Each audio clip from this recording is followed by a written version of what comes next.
Hola, ¿cómo están? Mi nombre es Carla Muñiz. Cuando tenía alrededor de 16 años, mi papá me hizo una pregunta muy simple. Me dijo: Carla, ¿cómo te ves en la vida? ¿Qué quieres ser más adelante cuando termines el colegio? Y para mí fue una pregunta muy sencilla y yo le dije: obviamente quiero ser una persona exitosa, tener mucho dinero y alcanzar mis sueños así. En esa época mi papá me miró, no me dijo nada, se quedó callado, pero vi cierta desilusión en su cara y yo no sabía por qué. Yo había sido muy buena alumna en el colegio y para mí no sería difícil entrar a la universidad. De hecho, ahí me ven en mi último día de colegio, en mi graduación. Había estudiado o quería estudiar economía y así lo hice. Escogí esa carrera para supuestamente seguir mis sueños, en búsqueda del bienestar, en búsqueda de mi felicidad. Y así fue. Pasaron los años, tuve muchísimos trabajos, trabajé desde los 18 años, me gradué de la carrera que yo tenía y luego, más adelante, tuve la oportunidad de tener la oportunidad de viajar al extranjero. Pude irme a Estados Unidos, donde pude estudiar administración, pero también tuve la oportunidad de trabajar y hacer varias cosas que me apasionaron.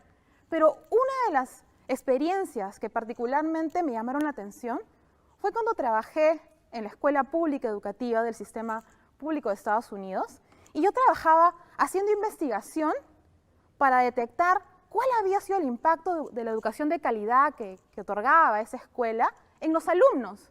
Nosotros hacíamos muchísimos ensayos, comparaciones, hacíamos muchísimas estadísticas y también en ese trabajo pude conocer a muchos estudiantes internacionales y con ellos, con el Consejo Estudiantil, nosotros diseñamos maneras de cómo ellos podían tener la mejor experiencia educativa, con actividades que les permitiera estar súper enganchados con la universidad, con el college.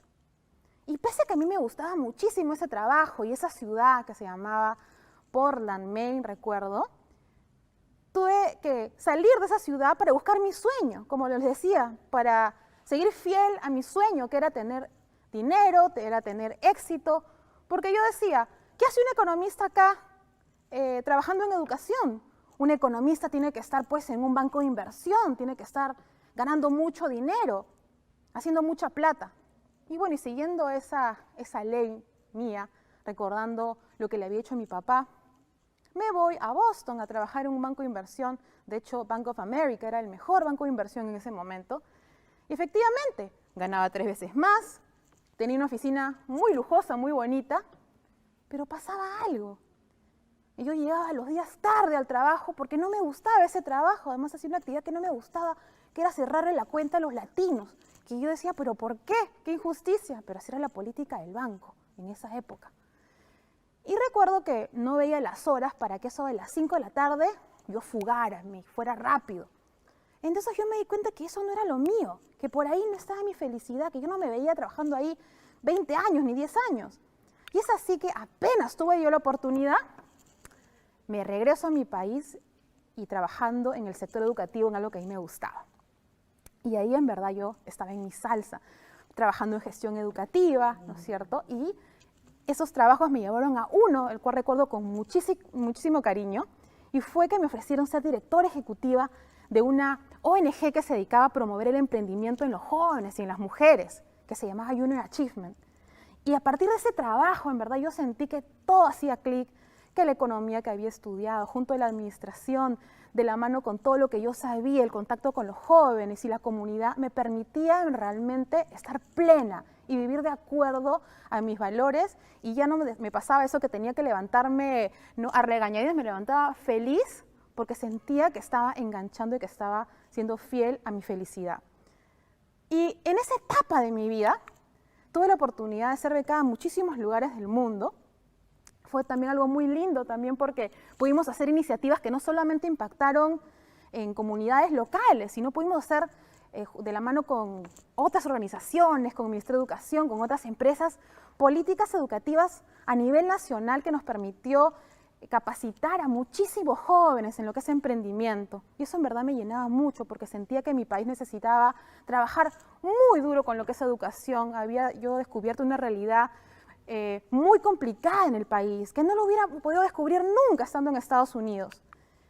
Y es así también como en estos viajes, en estas oportunidades que me daba el mundo corporativo, mi carrera, pude acceder a un seminario de liderazgo en donde tuve la oportunidad de conocer también a los mejores coaches del mundo. Y una de las cosas que yo recuerdo, que más me marcaron en mi vida, fue cuando conocí a este coach que se llamaba Richard Leader. Y él me preguntó esta pregunta trascendental que me marcó para siempre. Y me hizo esta pregunta que para mí, ¿no? Tal vez la primera respuesta no fue tan difícil, pero la segunda sí. La pregunta era esta: Carla, ¿cuáles son los 2 días más importantes de tu vida? Y como les dije, la primera dije, ay, al toque. La primera, el día que nací, ¿no es cierto? ¿Ustedes piensan lo mismo? Y efectivamente me dijo, sí, el día más importante o el primer día más importante de tu vida es el día que tú has nacido. Y el segundo, Carla, el segundo, ahí sí me la puso difícil. Le dije un montón de respuestas y me decía, no. Le decía otra, no. Otra, nada. Y bueno, me rendí y le dije, Richard, ¿cuál es el segundo día más importante de todo ser humano, que para todo ser humano debería ser? El segundo día más importante de tu vida debería ser el día en que conociste tu propósito. Ese día debe ser el día más importante de tu vida porque tú vas a vivir de acuerdo a tu dirección, de acuerdo a tus objetivos, de acuerdo a tu pasión. Y en ese momento, luego de que él me dijera eso, mi vida cambió y me había dado cuenta que hasta la fecha, todas las decisiones que yo había tomado hasta ese momento, en mi primera etapa de mi vida, habían sido basadas en el dinero, basadas en mi bienestar, basados en mí misma, basados en un mundo muy superficial. Y me di cuenta que ahora yo era más feliz en este mundo educativo, donde yo podía hacer las cosas que me encantaran, porque había estado tomando las decisiones de acuerdo a lo que me hacía más feliz, de acuerdo a lo que me llenaba, de acuerdo a mis valores, de acuerdo a lo que mis padres me habían enseñado y de acuerdo a lo que el mundo necesitaba en ese momento. Y lo mejor de todo es que podía vivir de eso, encima me pagaban. Hacía algo que me encantaba y encima me pagaban. Entonces definitivamente dije, ahora entiendo todo. Y ahí en adelante las decisiones en mi vida fueron mucho más fáciles, porque todo fue en base a ese propósito, en base a esa dirección, en base a ese porqué, de por qué te levantas todas las mañanas y que te dice que cuando ya no puedes más o estás muy cansado, te empuja. Ese es el propósito. Y así fue como construí, ¿no?, mi propósito o mi porqué personal. ¿Por qué Carla está acá en el mundo? ¿Por qué yo vine acá? ¿Solamente para acumular riqueza y luego irme? Sí, así como vengo me voy a ir, sin nada. Entonces, yo construí este círculo dorado de Carla, que era mi porqué, y mi porqué definitivamente había sido que yo vine a este mundo para empoderar a jóvenes, para empoderar a mujeres, para empoderar a comunidades, de la mano con organizaciones, para que podamos hacer un impacto social mucho más grande a través del emprendimiento, la tecnología y el mundo global, que eran las cosas que a mí me habían hecho ser exitosa. El emprendimiento, esas habilidades de liderazgo que yo había desarrollado. Yo quería que otras personas también las tengan. Y estaba convencida que si otras personas, otras mujeres, otros jóvenes, inclusive 3 líderes lo tenían, iban a hacer muchas cosas mejor por el Perú. Con la tecnología también. Me había dado cuenta que sin tecnología esto no podría ser posible. Y lo más importante, que tengan esa mirada global. Así como yo, que había podido descubrir el mundo, había podido irme a ciudades, había podido conocer gente, me permitió aprender muchísimas cosas. Y yo pensé que eso también yo quería hacerlo para que la gente, para otros jóvenes tengan éxito. Y bueno, y a pesar de que estaba en un mundo tan bonito, que adoraba mi trabajo, en verdad que me levantaba muy motivada, tenía un equipo tan lindo, tenía que dejar ese trabajo. Y yo me pregunto, ¿no? ¿Por qué tendría que dejar un trabajo tan bonito, tan bien remunerado, ¿no?, que me hacía sentir tan bien, cómodo, con sueldo pagado? ¿Por qué dejaría ese mundo corporativo para hacer lo que les voy a decir? Bueno, tuve que dejar ese trabajo, tomé la decisión y me fue muy fácil tomar la decisión por un motivo. Primero, bueno, yo tenía mi propósito, ya sabía lo que yo tenía que hacer en la vida, Mi objetivo era empoderar a jóvenes, a mujeres, a comunidades, para que este mundo sea un mundo mejor a través de la educación. Eso era mi propósito. Pero tenía este desafío. ¿Y cuál era mi desafío? Pues mi desafío personal, era que mi esposo y mi hijo en ese momento tenían que irse a Estados Unidos. Y ahí me ven yo, ¿no?, en mi mundo, en Lima, los veranos, 28 grados, feliz en la playa, versus, ¿no?, al mundo que me tocaba vivir o que me tocó vivir cuando dejé ese trabajo porque tenía que mudarme a una ciudad que es Portland, Maine, una ciudad muy fría, donde de pasar de 28 grados centígrados pasamos a menos 28 grados centígrados.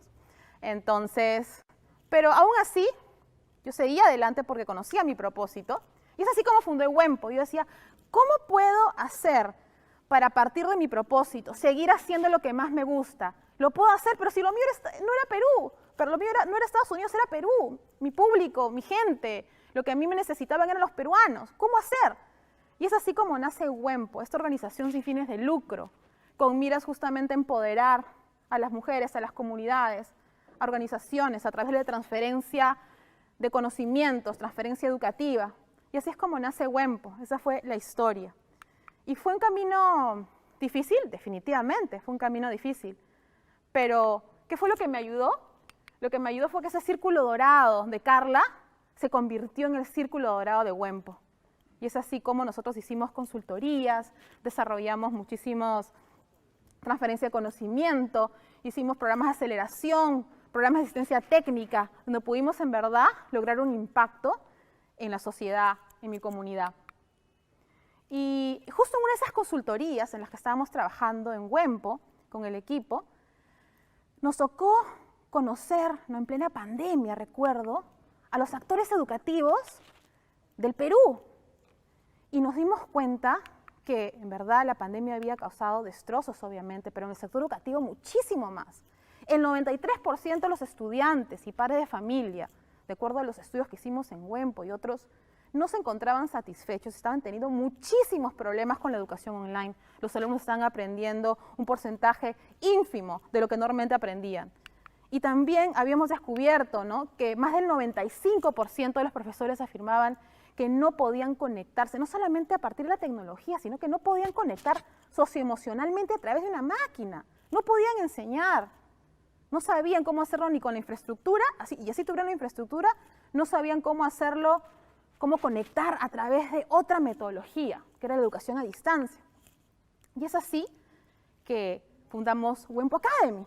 ¿Y Wempo Academy qué es? Wempo Academy era una plataforma disruptiva que justamente les enseñaba a los profesores a tener una nueva mirada de la educación, una plataforma disruptiva educativa con contenidos, pero sobre todo con metodologías para que ellos aprendieran a enseñar en ese nuevo mundo virtual, el nuevo mundo de la pandemia.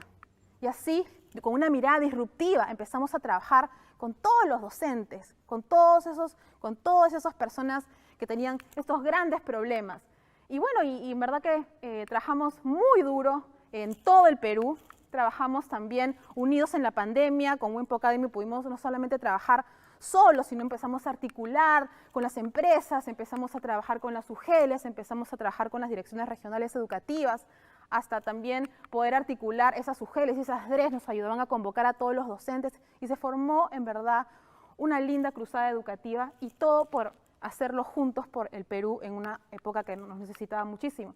Y bueno, y pudimos certificar con esta nueva metodología disruptiva, con todas estas ganas de impactar y sobre todo pensando en los estudiantes que estaban teniendo, ¿no?, todos estos problemas de aprendizaje y enseñanza, pudimos certificar a más de 900 estudiantes, a 900 profesores. También pudimos hacer muchísimos eventos educativos con esta nueva mirada de enseñar. Pudimos también beneficiar a más de 7.000 docentes y jóvenes también, muchos de ellos. Y bueno, y este trabajo que hicimos fue muy lindo porque no solamente fue reconocido por el mundo educativo, sino que también fue reconocido en poco tiempo por el ecosistema emprendedor. Y es así como hace poco ganamos Startup Chile, que es una entidad de gobierno en Chile nos otorgó, digamos, este reconocimiento y ganamos este concurso para la generación 2021 con miras a que este programa Webpo Academy se puede expandir a nivel LATAM. Seguidamente también pudimos ser reconocidos con el desafío Cunan y pudimos alcanzar las 2 finales, como 2 semifinalistas, dentro de 200 empresas que habían aplicado para un concurso en educación. Y bueno, y hace poco también estamos muy contentos de haber podido organizar el primer Congreso de Educación Disruptiva. Un congreso diferente, no solamente por la tecnología, pusimos plataformas para que los docentes pudieran también experimentar este nuevo mundo, sino era diferente porque enseñamos esta nueva mirada y les enseñamos a los docentes también a reflexionar que la educación tiene que ser diversa, que hay diferentes formas de enseñar, que no todos podemos poner a todos los chicos, digamos, en un embudo y sacar, digamos, personajes en serie, sino todo lo contrario, de que tenemos que ser mucho más diversos, con múltiples inteligencias. Y también lo otro que pudimos rescatar, ¿no?, de este evento fue que todos los chicos, ¿no?, y todos los docentes que participaron podían tener otra mirada y otra manera más disruptiva de hacer las cosas. Definitivamente en mi vida no ha sido todo color de rosas. De hecho, todo lo que les he contado desde el 2017 hasta hace 4 meses, le he pasado en medio de una tragedia familiar, ¿sí?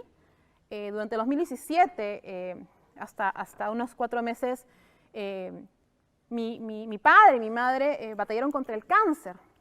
No lo tuve fácil. Y yo me preguntaba, ¿cómo es que he podido hacer todas estas cosas? Yo soy hija única, de hecho, con una conexión muy fuerte con mis padres. Y yo decía, ¿cómo he podido hacer todo esto? ¿Cómo hemos podido seguir adelante? ¿Cómo definitivamente me he caído muchas veces emocionalmente a raíz de estos problemas? Y yo decía, ¿cómo es que he podido hacer todo esto? Y la respuesta sencilla, ¿no?, que es uno de los superpoderes que yo recomiendo a todas las personas que quieren, como yo, ser disruptivas y cambiar y transformar y seguir por sus sueños, con su propósito, es que formé un excelente equipo, un equipo que me sostuvo todo este momento, un equipo que hacía maravillas, que nos permitió crecer 300% y ser reconocida como una de las startups más prominentes de América Latina.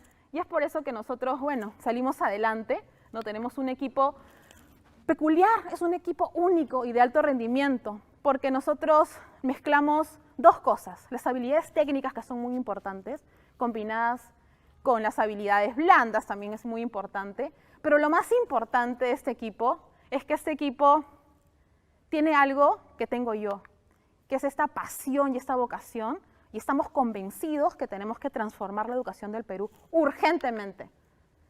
El segundo superpoder que hemos desarrollado, que he desarrollado para lograr todo esto, es la colaboración.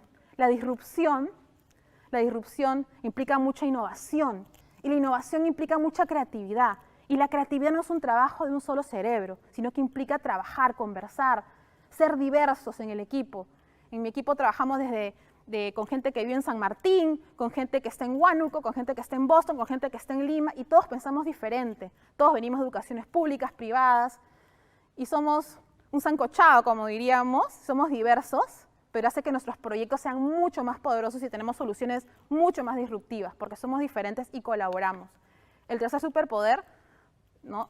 Pasamos obviamente 1000 cosas, así como yo tengo problemas, mi equipo, cada uno tiene problemas, pero hemos pasado por muchísimos problemas, como pasar todo el material y todo el contenido 100% presencial a 100% online, hacer consultorías o proyectos de zonas rurales con dificultades y cosas con muchos desafíos. Todo eso lo hacemos por la resiliencia, que es un músculo blando. La resiliencia no es una cantidad fija, es algo que se estira, es algo con lo que tú naces y puedes ir desarrollando y no tiene límites. Así que si quieres ser disruptivo, desarrolla tu resiliencia. Te vas a caer 1000 veces y lo único que te va a levantar es ese valor. Y finalmente, uno de los más importantes es la empatía. Creo que nosotros hemos logrado todo eso porque, al margen de querer tener un modelo de negocio, hacer mucha plata, creo que nuestro interés de la empatía era ponernos en los zapatos de los docentes, de las personas, conocer sus desafíos, sus problemas y poderles ofrecer realmente una solución que les genere valor. Y lo único que hicimos fue conectar con ellos de corazón a corazón. Así que, ya por ir terminando, ¿no?, cuando ustedes piensan en su futuro, en su vida, elijan un trabajo que realmente les apasione y les aseguro que van a trabajar 0 días a la semana, como nuestro equipo. Y finalmente, así cuando tengas tu trabajo ideal van a haber adversidades, van a haber miles de cosas malas, pero piensa que trabajar duro por algo que no te importa se va a llamar estrés. Pero si trabajas por algo duro, por lo que tú amas, en verdad le vas a llamar pasión. Y es lo que yo hago. Muchísimas gracias.